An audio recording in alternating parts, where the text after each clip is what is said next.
যাইতে আমাদের এক ভাইয়ের সাথে দেখা হয়ে গেল। ভাই মানে 64টা বাংলাদেশের 64টা জেলায় ঘোরার উদ্দেশ্যে রওনা দিচ্ছে। তো আমরা ভাইয়ের কাছে জানতে চাইবো, ঠিক আছে ভাই, এই যে আপনি যে 64টা জেলায় ঘোরার জন্য রওনা দিচ্ছেন, আপনার কাছে কেমন লাগতেছে অনুভূতিটা? আসসালামু আলাইকুম, আমি স্বপ্নরাজ। আমি বাইসাইকেলে 64 জেলা ভ্রমণ করছি। বর্তমান এটা মাদারীপুর জেলা, আমার 42তম জেলা। তো আমি 64 জেলা করে মানুষজন জন্য আর বেশি বেশি বই পড়ে সেটা সচেতনতা বৃদ্ধিতে কাজ করছি। বই পড়ার আন্দোলন 64 জেলা। আপনাদের আমাদের চারপাশে অনেক ধরনের আন্দোলন দেখে থাকবেন। কেউ পরিবেশ আন্দোলন করছে, কেউ মাদক বিরোধী ক্যাম্পেইন করছে, কেউ রক্তদানের স্লোগান নিয়ে দলে দলে সাইকেলে ভ্রমণ করছে।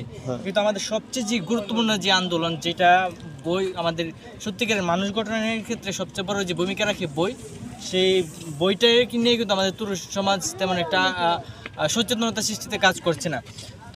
তো আমি পাঠাগার গঠন করেছি। আমি ভ্রমণ তো জ্ঞান অর্জনের বিশাল বড় মাধ্যম। তো 64 জেলা ভ্রমণ করার মাধ্যমে আমি সারা দেশকে জানছি এবং বই পড়ার সচেতনতা বৃদ্ধিতে কাজ করছি। ধন্যবাদ। তো আপনি এই পর্যন্ত কয়টি জেলা ভ্রমণ করছেন?